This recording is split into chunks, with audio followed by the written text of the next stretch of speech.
ఈ శుభ శుక్రవారం మీ మధ్యకు రావడానికి నేను ఎంతగానో సంతోషిస్తూ ఉన్నాను. శుభ శుక్రవారం అనగా ఇంగ్లీష్లో దాన్ని అంటారు గుడ్ ఫ్రైడే. ఇదొక శుభాన్ని ప్రపంచము కోసం పలికిన ఒక అద్భుతమైన దినముగా నేను మీకు తెలియజేస్తూ ఉన్నాను. కారణం ఏంటంటే ఈనాటి క్రైస్తవ జీవితాల్లో మనం చూస్తూ ఉంటున్నాం, ఇదొక ఆచారములా చేస్తున్నారు, కానీ బైబిల్ ఇదొక ఆచారముగా చేయమని చెప్పట్లేదు. ఏదో ఈ గుడ్ ఫ్రైడే ఈస్టర్ వచ్చే ముందు 40 రోజులు ఉపవాసం ఉండాలి, ఇలా ఏడవాలి అనే మనం చేసుకుంటున్నాము. కానీ ప్రభువైన యేసుక్రీస్తు వారు తన వాక్యములో చెప్పిన అద్భుతమైన మాట ఏంటి అనగా, నన్ను వెంబడింపగోరిన ఎడల మీరు నా సిలువనెత్తుకోండి అని యేసు ప్రభు వారు చెప్తూ ఉన్నారు. ఇది ఒక 40 రోజుల ప్రక్రియ కాదు ప్రియ దేవుని సంగమా. 365 రోజులు దేవుని సిలువ గురించి మనము ధ్యానించవలసిన పని, దేవుని సిలువ గురించి ప్రకటించవలసిన దినము మనకు ఉన్నది. ఇదొక్క దినం కోసమే మనం ఎంతో ప్రయాసపడుతూ, ఈ లోకంలో ఒక సామెత మనకుంది. ఏంటి ఆ సామెత అంటే, పులిని చూసి నక్క వాత పెట్టుకున్నట్టుగా ఈ 40 రోజులే మనం హైలైట్ చేస్తున్నాం. మనిషి జీవితంలో వాడు రక్షింపబడినప్పటి నుండి మరలా మరణించేంత వరకు క్రీస్తు శిలువ సాక్షిగా బ్రతకాలి అనేదే దేవుని యొక్క ఆలోచన, దేవుని యొక్క సంకల్పం అయ్యున్నది. ప్రియ క్రైస్తవ సమాజమా, నన్ను తప్పుగా అనుకోద్దు, దేవుని వాక్య ప్రకారంగా మనం ఆలోచిద్దాం. ఈరోజు 40 రోజులు ఇదొక ట్రెడిషనల్గా, ఇదొక ఆచారముగా, ఈ 40 రోజులు ఒక పొత్తులు ఉపవాసం ఉన్న రీతిగా ప్రభు యొద్దకు వస్తున్నాం. కానీ ఇదే 40 రోజుల పరిస్థితి కనుక మనం బైబిల్లో చూడగలిగితే, యేసు ప్రభు వారు తన పరిచర్య ప్రారంభింపబడక మునుపే ఆయన అరణ్యములోకి వెళ్ళి ఉన్నారు. అరణ్యములో ఆయనకు సహాయం చేసే నరమానవులు ఎవరు లేరు, జంతువులతో ఉన్నాడు. ఆయన మరి ఆ ప్రకృతితో గడుపుతూ ఉన్నాడు. అయితే గొప్ప విషయం ఏంటో తెలుసా, దేవుని లేఖనము తెలియజేస్తున్న అద్భుతమైన విషయం, దేవదూతలు అతనికి పరిచర్య చేస్తూ ఉన్నాయి.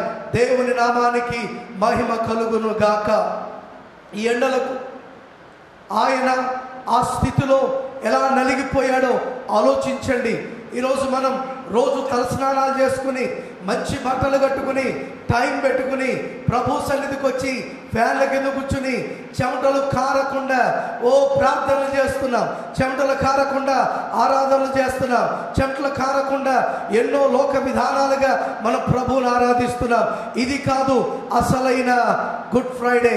గుడ్ ఫ్రైడే అంటే ఏంటో తెలుసా, సాతాను శోధనలను జయించడం, లోక కార్యములను జయించడం, ఏదో మన జీవితంలో అడ్డుపడుతున్న సమస్త అంధకార శక్తుల మీద మనకు జయమునిచ్చేదే ఈ యొక్క శుభ శుక్రవారం. ప్రియ దేవుని సంగమా, అందుకే ఇది శుభ శుక్రవారం. ఈరోజు యేసు ప్రభు వారు తన వాక్యములో చెప్పిన మాట, అమ్మలారా అయ్యలారా నా కొరకు ఏడవద్దు, మీ కొరకు మీ పిల్లల కొరకు ఏడవమని ఆయన చెప్తూ ఉన్నారు. ఈరోజు మనం ఏం చేస్తున్నామంటే, మన కొరకు, అర్థమవుతుందా, పిల్లల కొరకు, భర్త కొరకు, సమాజం కొరకు ఏడవకుండా మనము దేవుని కొరకు ఏడుస్తున్నాం. యేసు ప్రభా నా కొరకు వచ్చావా, యేసు ప్రభా నా కొరకు రక్తాన్ని చెందించావా, యేసు ప్రభా నా కొరకు మరణించావా అని ఆయన కొరకు ఏడుస్తున్నాము. కానీ ఆయన ఎందుకోసము ఇంత ప్రాణ త్యాగము చేశాడు. నీ తల్లి నా తల్లి ఇట్టి కార్యము చేయలేదే, నీ తండ్రి నా తండ్రి ఇట్టి కార్యము చేయలేదే. ఇట్టి కార్యము చేసిన గొప్పవాడు ఈ ప్రపంచంలో ఎవరైనా ఉన్నారంటే ఆయనే నిన్ను నన్ను ప్రేమిస్తున్న నజరేయుడైన యేసు అయి ఉన్నాడు. అందును బట్టి నేను ప్రభువును స్తుతిస్తూ ఉన్నా. దేవుని నామానికి మహిమ కలుగును గాక.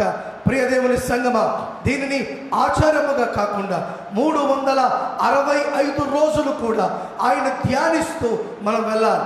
అసలు ఎందుకు ఈ శుభ శుక్రవారము రావడానికి గల కారణం అంటే, నా పాపముకై నీ పాపముకై, నీ పాపమును నా పాపమును తొలగించడానికి, నీ పాపమును నా పాపమును మాపివేయడానికే ఆయన ఈ లోకానికి వచ్చాడు. అందుకే సర్వ పాప పరిహారో రక్త ప్రోక్షణం అవశ్యకం, తదు రక్తమేన పుణ్యదాన బలియాగం.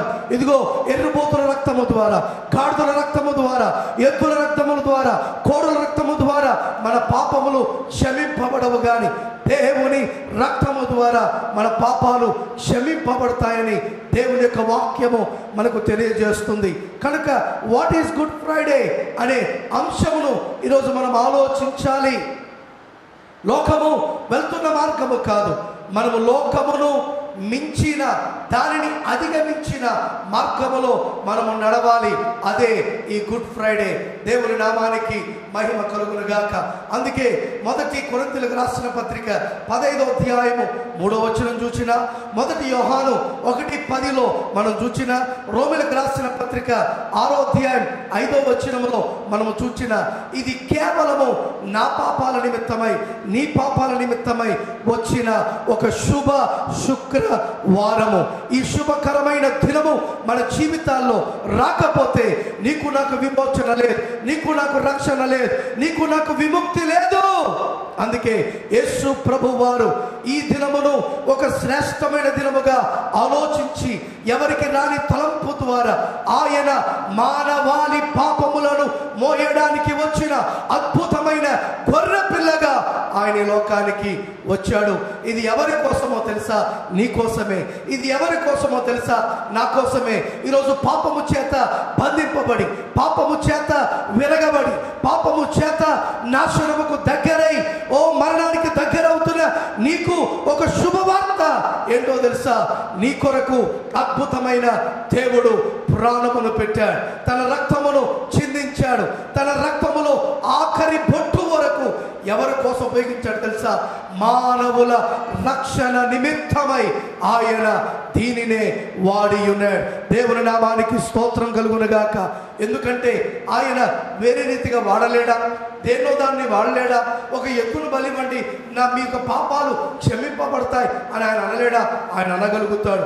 కానీ మానవుల యొక్క పాపము ఏ రక్తము చేత పోదు, కేవలము క్రీస్తు రక్తము ద్వారానే ఆ పాపము పోతుంది.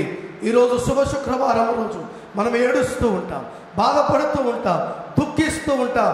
నేనంటాను, ఈ దినము పరవశులమై ఉండా, ఈ దినము ఆనందముతో ముందుకు వెళ్ళా, ఈ దినము అనేక మందికి చెప్పాలి, ఈ దినము వల్లే క్రైస్తవులుగా మాకు రక్షణ, దేవుని బిడ్డలుగా మేము ఆ రక్షింపబడిన అనుభవములో ఉన్నామని మనము ఆనందించాలి. దేవుని నామానికి స్తోత్రము కలుగును గాక. ప్రియ దేవుని బిడ్డలారా, ఆయనకెందుకండి, ఆయనకెందుకు ఇంత శ్రమ? ఎవరి కొరకు శ్రమ? ఈరోజు సొంత తమ్ముడికి బాధ వస్తే అన్నలు పట్టించుకోవట్లేదు, సొంత పిల్లలకు బాధ వస్తే తల్లిదండ్రులు పట్టించుకోవట్లేదు, సొంత తల్లిదండ్రులకు బాధ వస్తే పిల్లలు పట్టించుకోవట్లేదు. కానీ ఈ లోకములో ఎవరు నిన్ను విడిచినా, ఎవరు నిన్ను మర్చినా, నా దేవుడు అంటున్నాడు, నేను మాత్రము నిన్ను విడువను, నేను మాత్రము నిన్ను ఎడబాయను అంటున్నాడు. ఎంత అద్భుతమైన దేవుని ఈ దినం మనం కలిగి ఉన్నాం. అందుకే ఈ దినము మనము ఏడవలసిన పనిలే, ఈ దినం మనము రోధించవలసిన పనిలే. ఈ దినము మన రక్షణకు కారణమైన ఈ దినమును బట్టి ప్రభువును స్తుతించాలి. ఎందుకంటే నిన్ను నన్ను నీతిమంతులుగా చేయడానికి యేసు ప్రభువారు ఈ లోకానికి వచ్చి ఉన్నారు. రోమిలకు రాసిన పత్రిక 3వ అధ్యాయము 26వ వచనాన్ని మనం చూడగలిగితే, కీర్తన గ్రంథము 85వ అధ్యాయము 10వ వచనమును కనుక మనం చూడగలిగితే, హెబ్రీయులకు రాసిన పత్రిక 12వ అధ్యాయం 2వ వచనాన్ని మనం చూడగలిగితే, వై గుడ్ ఫ్రైడే అనేది మనకు అర్థమవుతుంది. నిన్ను నన్ను నీతిమంతులుగా చేయుటకే ఆయన పరమును విడిచి ఈ లోకానికి వచ్చాడు. ప్రియదేవుని సంగమా, ఆలోచించగలుగుతున్నారా? గ్రహించగలుగుతున్నారా? ఈరోజు ఎవరు మన కొరకు ఆలోచించలేదంతగా, ఆయన ఆలోచించాడు, ఆయన ప్రాణమునిచ్చాడు. ఒకరు వెళ్ళేసేని అడిగారంట, అయ్యా మీరు నన్ను ఎంత ప్రేమిస్తున్నారంటే, ఆయన 2 చేతులు చాచి అన్నాడంట, మీ మీద నా ప్రేమ అదుపులేనిది, నీ మీద నాకున్న ప్రేమ కొలవలేనిది. మనిషి ప్రేమను కొలవచ్చు, కానీ దేవుని ప్రేమను ఏమాత్రము కూడా కొలవలేం. ఎందుకంటే ఆయన ప్రేమ అద్భుతమైనది, ఆయన ప్రేమ ఆశ్చర్యమైనది, ఆయన ప్రేమ ఉన్నతమైనది. అందుకే 40 దినాలలో ఆయన శోధింపబడుతున్న సమయంలో సాతాను అంటుందంట, నువ్వు నిజముగా దేవుని కుమారుడవైతే ఈ రాళ్ళను రొట్టెలుగా చేసుకుని నువ్వు తిను అని అంటుంటే, యేసుప్రభువు వారు అంటున్నారు, మనుషుడు రొట్టె వలన మాత్రము కాదు కానీ దేవుని నోటు నుండి వచ్చు మాట, ఈ మాటే మనకు జీవం, ఈ మాటే మనకు శక్తి, ఈ మాటే మనకు బలం. ఈ మాట లేదా నీవు నేను ఎందుకు పనికిరాం? ఎందుకంటే తన మాటలో ఉన్న శక్తి అంతా ఇంత కాదండి. తన మాటలో ఉన్న శక్తి ద్వారా ప్రకృతి లోబడింది, తన మాటలో ఉన్న శక్తి ద్వారా లోకము లోబడుతుంది. కానీ లోకమును జయించడానికి పెట్టిన నిన్ను నన్ను నీవు నేను మాత్రము ఆయన మాటను ప్రక్కకు పెడుతున్నాం, ఆయన మాటను మనం వినలేకపోతున్నాం. అందుకే నేను అంటున్నాను, సిలువ మన జీవితాలకు ఒక విలువను తెచ్చింది. సిలువ లేకపోతే మన జీవితానికి విలువ లేదు. తెల్లబట్టలు వేసుకుంటే విలువ కాదు, బైబిల్ పట్టుకుని ప్రతి వారం ప్రతిరోజు చర్చకు పోతే విలువ కాదు. నీ జీవితము సిలువను కూర్చిన జీవితముగా ఇతరులకు మాదిరిగా నిలబడిన నాడు నీ జీవితము క్రీస్తును చూపే జీవితంగా ఉంటుంది. అదే ఈ శుభ శుక్రవారం యొక్క అద్భుతమైన మూల పాఠమై ఉంది. ప్రియ దేవుని సంగమా, ఆలోచించండి. సిలువలో ఆయన 7 అద్భుతమైన మాటలు మాట్లాడి ఉన్నాడు. ఆ 7 అద్భుతమైన మాటల్లో ఒక మాటే తన కొరకు మాట్లాడుకున్నాడు. 3 మాటలు సమాజము కొరకు మాట్లాడాడు. 3 మాటలు సమాజము కొరకు మాట్లాడాడు. మొట్టమొదటిగా తను మాట్లాడిన మాట ఎవరితో తెలుసా? దొంగతో మాట్లాడుతున్నాడు. రెండో మాట ఎవరితో మాట్లాడుతున్నాడు తెలుసా? తన తల్లితో మాట్లాడుతున్నాడు. మూడో మాట ఎవరితో మాట్లాడుతున్నాడు తెలుసా? ప్రజలకు చెప్తున్నాడు, నేను దప్పిగొన్నానంటున్నాడు. ఇంకో 3 మాటలు ఎవరితో మాట్లాడుతున్నాడు తెలుసా? దేవునితో మాట్లాడుతున్నాడు. ఏంటి దేవునితో మాట్లాడిన 3 మాటలు? తండ్రి, వీరేమి చేయించున్నారో వీరు ఎరుగరు గనుక వీరిని క్షమించండి. రెండో మాట ఏమన్నాడు తెలుసా? ఎందుకు నీవు నన్ను విడిచిపెట్టి ఉన్నావంటున్నాడు. మూడో మాట అంటున్నాడు, నా ఆత్మను నేను నీకు ఇస్తున్నానంటున్నాడు. కనుక ఒకటే మాట, 3 మాటలు ప్రజల కొరకు, 3 మాటలు దేవుని కొరకు. ఆ ఆఖరి మాట ఎవరి కొరకు మాట్లాడుతున్నాడు తెలుసా? తను తాను కొరకు మాట్లాడుతూ ఆయన మాట్లాడుతున్న మాట ఏంటో తెలుసా? నీవు నాకు అప్పగించిన పరిచర్య నేను ముగించాను, సమస్తము సమాప్తమాయేను. ఎంత అద్భుతమైనదో చూడండి. ఏ స్వార్థము లేని దేవుడి రోజు మనకున్నాడు. ఆయన ప్రేమించే దేవుడు, ఆదరించే దేవుడు, కృప చూపే దేవుడు, కరుణను చూపే దేవుడు. అందుకే ఈ శుభ శుక్రవారం నీకు వచ్చింది.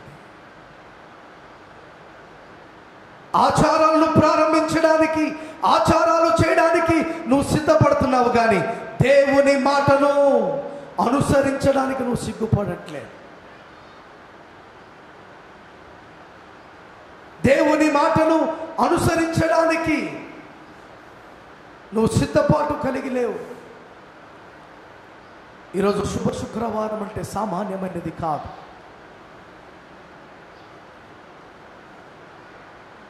ఆలోచించండి ప్రియ దేవుని సంగమా,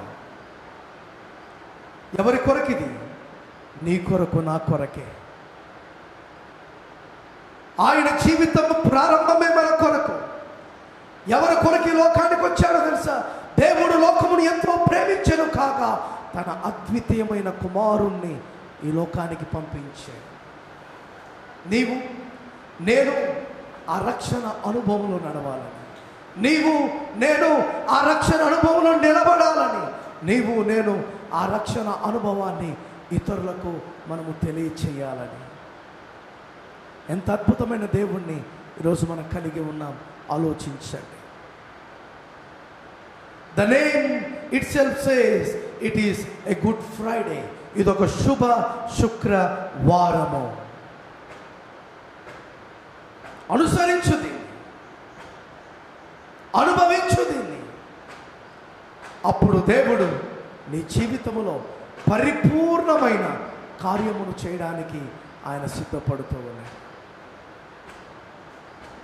ఆ సిలువను గనక ఆయన మోయకపోయింటే, ఆ సిలువలో గనక ఆయన లేకపోయింటే ఈరోజు నీకు నాకు విడుదల వచ్చేది కాదు.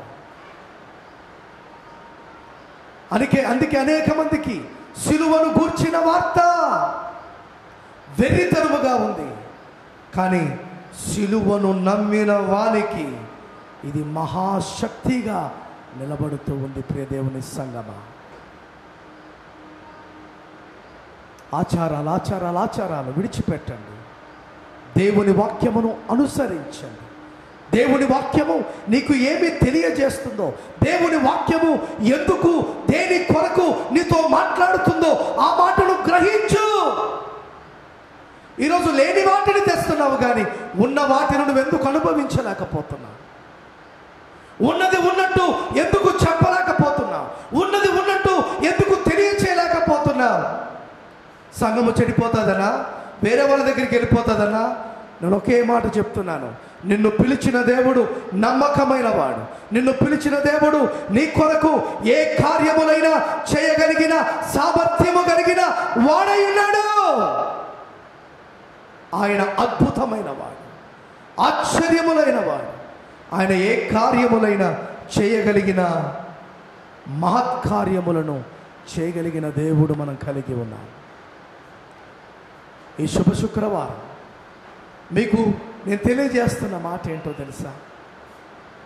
Know the real meaning of good Friday. నిజమైన శుభ శుక్రవారం ఏంటో నువ్వు ఎరుగు, దాని ప్రకారంగా నడువు. దేవుడు నిశ్చయముగా నీకు తోడై ఉండి నడిపిస్తాడు. ఎవరి కొరకు యాత్ర? ఎవరి కొరకు ఈ త్యాగం? ఇది కేవలము మానవుడా, ఈ మాటలు వింటున్న నీ కొరకే. ఈరోజు నేను ఇంత బలంగా ఈ మాటలు నీకు తెలియజేస్తాను. దానికి కారణం ఏంటో తెలుసా? ఆ రక్షణ అనుభవంలో నేనున్నాను కనుక. Come to the feet of Jesus. యేసు పాదముల యొద్దకు రా. దేవుణ్ణి అడుగు. నిజమైన శుభ శుక్రవారాన్ని అర్థము చేసుకునే కృప నాకు దయచేయి. దాన్ని గ్రహించే శక్తిని నాకు దయచేయి. నాయనా, నిన్ను పరిపూర్ణంగా ఆరాధిస్తూ నీ రక్షణ అనుభవాన్ని నేను పొందుతూ అనేక మందికి ఆ రక్షణ మార్గమును చూపించే కృప దయచేయి అని అడుగు. దేవుడు నిజముగా ఈ దినము శుభ శుక్రవారము యొక్క దీవెనలతో నిన్ను, నీ కుటుంబాన్ని, నీ సంఘములను, నీ పరిచర్యలను, నీ కార్యములను దేవుడు దీవించి ఆశీర్వదించును గాక. ఆమేన్.